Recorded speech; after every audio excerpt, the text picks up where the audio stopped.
आज के इस वीडियो में हम सीखेंगे कि ई वे बिल का हम कैसे सीधे इसके पोर्टल के ऊपर रजिस्ट्रेशन करेंगे और ई वे बिल को जनरेट करेंगे। सो चलिए इस वीडियो को हम शुरू करते हैं। सो दोस्तों, सबसे पहले हमें यहाँ पर गुड्स एंड सर्विसेज टैक्स की ई वे बिल सिस्टम की वेबसाइट पर आ जाना है।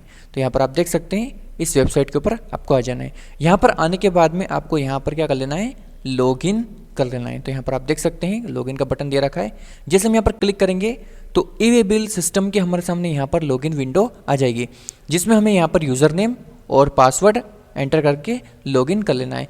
लेकिन यदि हमारे पास में पहले से रजिस्ट्रेशन नहीं है या फिर हम ई वे बिल का रजिस्ट्रेशन करना चाहते हैं तो पहले हमें क्या करना पड़ेगा, यहाँ पर न्यू रजिस्ट्रेशन के ऊपर क्लिक करना पड़ेगा। ठीक है, हम जैसे न्यू रजिस्ट्रेशन के ऊपर क्लिक करेंगे तो हमारे सामने यहाँ पर ई वे बिल रजिस्ट्रेशन फॉर्म आके खुल जाएगा। तो हमें यहाँ पर क्या करना है, हमें यहाँ पर इंटर GSTIN नंबर, मतलब हमें यहाँ पर GSTIN नंबर को टाइप करना है। उसके बाद में हमें यहाँ पर इसका कैप्चा को टाइप करना है। ये जो कैप्चा आपको यहाँ पर दिखाई दे रहा है, इस कैप्चा को यहाँ पर आपको टाइप करना है। तो मैंने यहाँ पर टाइप कर लिया है। जैसे हम यहाँ पर गो के ऊपर क्लिक करेंगे तो हमारे सामने यहाँ पर एज ए रजिस्ट्रेशन टाइप आ जाएगा। तो यहाँ पर आप देख सकते हैं ई वे बिल रजिस्ट्रेशन की पूरी डिटेल्स यहाँ पर आ चुकी। जैसे हमने यहाँ पर GSTIN नंबर टाइप किया है तो GSTIN नंबर टाइप करते से यहाँ पर पूरी डिटेल्स हमारी आ चुकी है। तो हम सीधा अब यहाँ पर क्या करेंगे कि जितनी भी हमारी डिटेल्स है इसके अकॉर्डिंग हम सीधा सेंड OTP के ऊपर क्लिक कर देंगे, क्योंकि हमने यहाँ पर GST का रजिस्ट्रेशन पहले से ले रखा है। तो जो ई वे बिल की जो सर्विस हैं, जो ई वे बिल की सेवाएं हैं, वह बिल्कुल मुफ्त है यहाँ पर, मतलब यहाँ पर हमें कोई भी चार्जेस नहीं देना है। अभी हमें यहाँ पर सीधा सेंड OTP के ऊपर क्लिक कर देना है। हमारे मोबाइल के ऊपर सेंड हो चुका है। ठीक है, तो मैं यहाँ पर अब क्या करूँगा, जो मेरे मोबाइल के ऊपर OTP आए हैं वह OTP मैं यहाँ पर एंटर कर देता हूँ। ठीक है, तो मैंने यहाँ पर हमारा जो OTP है वह एंटर कर लिया। अब हम यहाँ पे OTP वेरीफाइड करेंगे।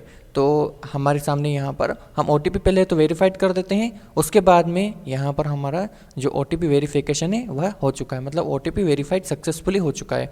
अभी हमें क्या करना है, यहाँ पर user name and password create करना है, मतलब हमें ई वे बिल्स के लिए यूज़र ID एंड पासवर्ड को क्रिएट करना होगा। तो हम क्या करेंगे, यहाँ पर इसका यूज़र नेम टाइप कर लेंगे और पासवर्ड हम 2 बार यहाँ पर पासवर्ड भी टाइप कर लेंगे, जो पासवर्ड एंड री पासवर्ड। ठीक है, तो हम यहाँ पर यूज़र नेम एंड पासवर्ड हमने यहाँ पर एंटर कर लिया है। अब हम क्या करेंगे, यहाँ पर सबमिट के ऊपर क्लिक कर देंगे। यूज़र क्रिएटेड सक्सेसफुली हो चुका है। हम वापस से यहाँ पर लॉगिन वाली विंडो पे आ जाते हैं।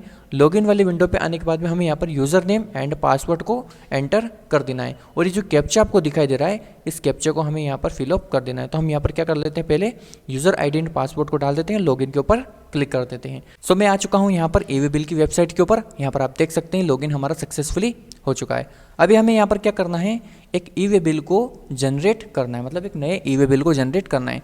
तो हम सीधा इसके लिए क्या करेंगे, ई वे बिल के ऊपर आ जाते हैं और यहाँ पर हमें सीधा क्या करना है, एक ई वे बिल को जनरेट करना है। तो यहाँ पर आप देख सकते हैं ई वे बिल लिखा हुआ है, हम सीधा इसके ऊपर क्लिक कर देते हैं। तो क्लिक करने के बाद में यहाँ पर आप देख सकते हैं जनरेट न्यू, क्योंकि हम एक नया ई वे बिल बनाना चाहते हैं। तो हम सीधा इसके ऊपर क्लिक कर देते हैं। हम जैसे इसके ऊपर क्लिक करेंगे तो यहाँ पर आप देख सकते हैं ई वे बिल एंट्री फॉर्म यहाँ पर खुल चुका है। ठीक है, अब यहाँ पर हमें कुछ डिटेल्स को डालना होगा, जैसे कि ट्रांजैक्शंस डिटेल्स, उसके बाद में bill from, dispatch from, bill to, shift to, है ना, और आइटम डिटेल्स, ये सभी डिटेल्स हमें यहाँ पर एंटर करना होगा। अब सबसे पहले हम सभी को समझते हैं, यहाँ पर पहले हम समझेंगे यहाँ पर ट्रांजैक्शंस डिटेल्स को। ठीक है, अब ट्रांजैक्शन डिटेल के अंदर दिखाई दे रहा है हमें सप्लाई टाइप। अभी जो सप्लाई हम कर रहे हैं उसका टाइप क्या है, आउटवर्ड है या फिर इनवर्ड है, तो वह हमें यहाँ पर बताना पड़ेगा। देखिए, आउटवर्ड का मतलब होता है जब हम माल को बेचते हैं या फिर हम जब माल को कहीं पर पहुंचाते हैं, हमारे गोडाउन से जब माल को हम निकालते हैं तो वो आउटवर्ड होता है। और यदि हमारे गोडाउन के अंदर जब माल आता है तो उसे इनवर्ड कहा जाता है। ठीक है, तो अब हमारा जो गोडाउन का माल है वह जा रहा है तो वो आउटवर्ड होगा। उसके बाद में हमें बताना पड़ेगा सब टाइप। अब सब टाइप हमारा क्या रहेगा, तो सब टाइप रहेगा यहाँ पर हमारा सप्लाई। उसके बाद में हमें यहाँ पर डॉक्यूमेंट्स टाइप यानी कि टैक्स इनवॉइस रहेगा। अब टैक्स इनवॉइस क्या होता है, देखिए टैक्स इनवॉइस एक प्रकार से देखें तो जो आप माल बेचते हैं तो वह जो इनवॉइस दिया जाता है, जिसको सेल्स बिल बोलते हैं या फिर सेल्स इनवॉइस बोलते हैं, ठीक है, तो वह होता है टैक्स इनवॉइस। ठीक है, जिसमें पूरी टैक्स इन्फॉर्मेशन पूरी होती है। उसके बाद में डॉक्यूमेंट्स नंबर, यानी कि जो टैक्स इनवॉइस हैं उसी के नंबर हमें यहाँ पर देना होगा। और डॉक्यूमेंट्स डेट, मतलब एक प्रकार से देखें तो जो बिल बनाया गया है वह तारीख हमें यहाँ पर सिलेक्ट करना पड़ेगी। ठीक है, अब यहाँ पर हम सिलेक्ट कर लेते हैं डॉक्यूमेंट्स नंबर हमारा 204 है जो कि हमने यहाँ पर सिलेक्ट कर लिया। उसके बाद में नेक्स्ट डिटेल्स आ जाती है बिल फ्रॉम। अब बिल यानी कि बिल किसके द्वारा बनाया गया है तो वह यहाँ पर हमें बताना पड़ेगा। ठीक है, अब हमारी कंपनी की पूरी डिटेल्स यहाँ पर आ चुकी है, जैसे कि हमने रजिस्ट्रेशन जो टाइप ले रखा है उसके हिसाब से पूरी डिटेल्स यहाँ पर आ चुकी है, जैसे GSTI नंबर हो गया, नेम हो गया, स्टेट हो गया। उसके बाद में हमें यहाँ पर डिस्पैच फ्रॉम। अब डिस्पैच फ्रॉम के अंदर हमें वह डिटेल्स देना होगी जहाँ से माल को डिस्पैच किया जा रहा है, जैसे कि एड्रेस, प्लेस, पिन कोड। ठीक है, तो ये सभी इन्फॉर्मेशन डिस्पैच फ्रॉम में आ जाती है। उसके बाद में नेक्स्ट डिटेल्स यहाँ पर होती है बिल टू की, यानी कि वह इन्फॉर्मेशन हमें यहाँ पर देना पड़ेगी जो बिल के ऊपर हमें नाम देना है। ठीक है, जैसे कि हम जिसको भी माल बेचेंगे उसकी जानकारी हमें यहाँ पर देना पड़ेगी, जैसे कि उसकी जो इन्फॉर्मेशन रहेगी वह जैसे कि नाम, GSTIN नंबर, उसके बाद में स्टेट, एड्रेस वगैरह पूरी इन्फॉर्मेशन यहाँ पर। लेकिन यहाँ पर एक खास बात मैं आपको बताऊँ तो यहाँ पर खास बात यह है कि आप जैसे GSTI नंबर टाइप करेंगे तो यह पूरी डिटेल्स ऑटोमेटिक ये अपने हिसाब से ले लेगा। ठीक है, हम यहाँ पर GSTI नंबर टाइप कर देते हैं। हम जैसे यहाँ पर GSTI नंबर को टाइप करेंगे तो यहाँ पर आप देख सकते हैं कि जिसका हम माल पहुँचा रहे हैं उसका नाम यहाँ पर ऑटोमेटिकली आ चुका है, उसका एड्रेस भी आ चुका है, उसका जो भी डिटेल्स हैं वो सभी यहाँ पर आ चुकी है। मतलब ये जो माल है यह शिफ्ट टू मतलब कहाँ पर पहुँचाया जा रहा है। डिस्पैच फ्रॉम का मतलब होता है जहाँ से माल जा रहा है, और शिफ्ट टू का मतलब होता है कि जहाँ पर माल जाएगा। और dispatch from and shift to के बारे में मैंने आपको बता ही दिया है। ठीक है, अब हम अगले को समझते हैं। अगला है इसी में आइटम डिटेल्स, मतलब यहाँ पर हमें आइटम्स की डिटेल्स को भी यहाँ पर इनपुट करना मतलब टाइप करना होगा, जैसे कि प्रोडक्ट नेम, प्रोडक्ट का डिस्क्रिप्शंस, HSN कोड है ना, क्वांटिटी और उसकी जो यूनिट बनेगी वह यूनिट, और उसके बाद में वैल्यू, टैक्सेबल वैल्यू, और यहाँ पर GST में हमें CGST और SGST का रेट भी डालना है। उसके बाद में IGST, यदि IGST हो तो हम डाल सकते हैं, और बाकी यहाँ पर टोटल अमाउंट कैलकुलेट हो जाएगा CGST और SGST का।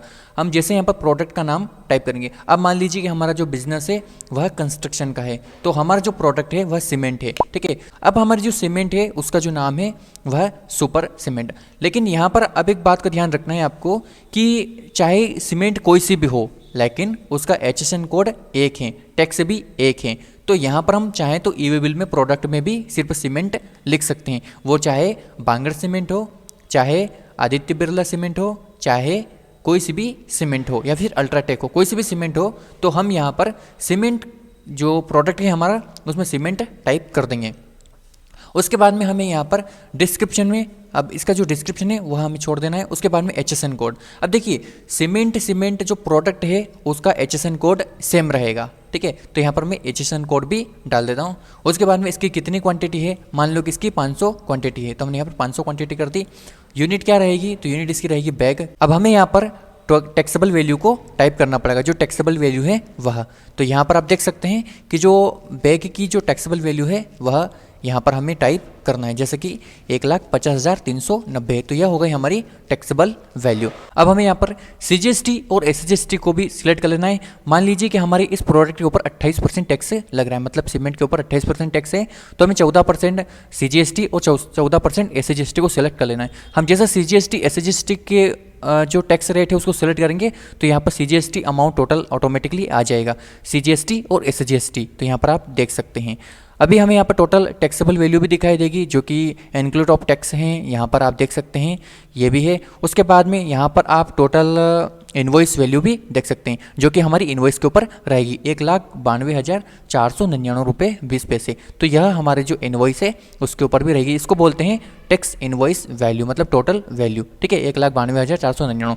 देखिए यदि कोई सा दूसरा भी प्रोडक्ट इसमें नीचे होता, जैसे कि कोई बांगड़ सीमेंट होती, या फिर कोई अल्ट्राटेक सीमेंट होती, या फिर कोई किसी दूसरी सीमेंट होती, तो हम यहाँ पर उस प्रोडक्ट का टोटल नाम मतलब पूरा नाम नहीं लिखते। क्यों नहीं लिखते, क्योंकि सीमेंट ठीक है, सीमेंट सब एक जैसी होती है, तो उनका जो HSN कोड होता है वह भी सेम होता है। तो यहाँ पर हम क्या करेंगे, सीमेंट जो भी क्वांटिटी रहेगी टोटल वह हम यहाँ पर सिलेक्ट कर लेंगे। अब मान लीजिए कि 100 बोरी अल्ट्राटेक सीमेंट की है और 100 बोरी ये जो सिक्सर पीपीसी सीमेंट की है और 100 बोरी मान लो कि कोई दूसरी बांगड़ सीमेंट है, ठीक है, तो उनको हम अलग अलग यहाँ पर नहीं लिखेंगे। यहाँ पर चाहे तो हम सिर्फ सीमेंट लिख के और टोटल उनके बैग है वह लिख सकते हैं। मान लीजिए कि तीनों के 100 हैं तो हम 300 बैग टोटल यहाँ पर कर सकते हैं, ठीक है, क्योंकि उनके सभी के HSN कोड सेम है। सो इस प्रकार से आप इसे समझ सकते हैं। चलिए अब हम आगे बढ़ते हैं और इसे समझ देखिए, यहाँ पर मैं आपको एक और इन्फॉर्मेशन दे देता हूँ ताकि आप थोड़ा सा समझ लो।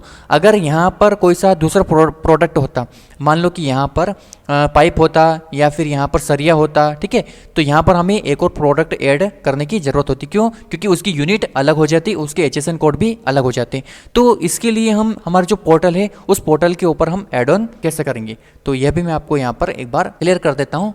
मान लो कि यहाँ पर यदि हमारा कोई दूसरा प्रोडक्ट होता जो कि इससे पूरा अलग है, तो हम यहाँ पर ये जो प्लस का आइकन आपको दिखाई दे रहा है, इस प्लस के आइकन से हम एक प्रोडक्ट को और ऐड यहाँ पर कर सकते हैं, ठीक है। सो इस प्रकार से आप इसे समझ सकते हैं। अब हम आगे बढ़ते हैं और समझते हैं। अब यहाँ पर आ जाता है नेक्स्ट ट्रांसपोर्टेशन डिटेल्स, मतलब यहाँ पर हमें ट्रांसपोर्टेशन की डिटेल को डालना होगी। अब देखिए, मैंने आपको इससे पहले वाले वीडियोस के अंदर बताया था कि हम जो माल भेजते हैं वह 2 प्रकार से माल को भेजते हैं। जैसे कि एक तो हो गया लोकल और एक हो गया ट्रांसपोर्टर। ट्रांसपोर्टर यानी कि किसी कंपनी के थ्रू हम माल को पहुँचाते हैं, और या फिर लोकल मतलब हम खुद के वाहन से माल को पहुँचाते हैं, जैसे कि टैक्सी, बस या फिर खुद की कार या फिर कुछ भी हो सकता है माल को पहुँचाने का। सो वो होता है लोकल, ठीक है।